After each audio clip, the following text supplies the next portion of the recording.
un'operazione dove si risparmiano più di 100.000 euro all'anno di soldi pubblici, quindi credo che sia un segnale importante per un presidio medico-legale INPS sul Mestre che rimane intatto nella sua efficacia, anzi diventa più fruibile per parcheggi e anche per locali, e credo che questo sia una buona notizia che ci sentiamo di dare oggi.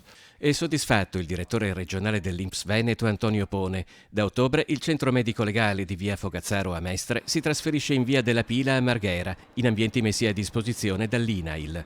Una soluzione che non solo permette di risparmiare l'affitto da 116.000 euro della precedente struttura, ma mette a disposizione degli utenti uno spazio più facilmente accessibile, in cui peraltro la vicinanza dell'INAIL snellirà la gestione di determinati casi.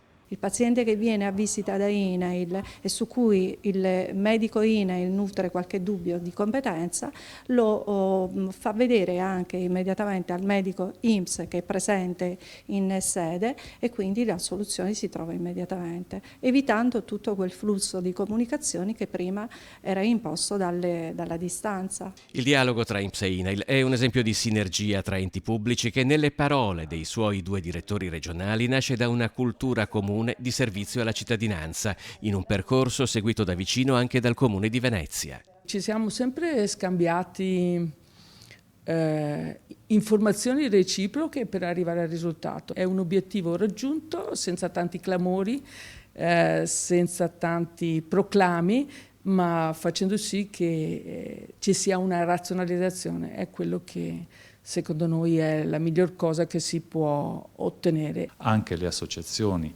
in particolare devo dire è stata molto vicina a noi l'ANMICI, hanno seguito questo percorso. Tutto questo va nella direzione di una scelta strategica condivisa a beneficio della collettività e anche dell'interesse pubblico.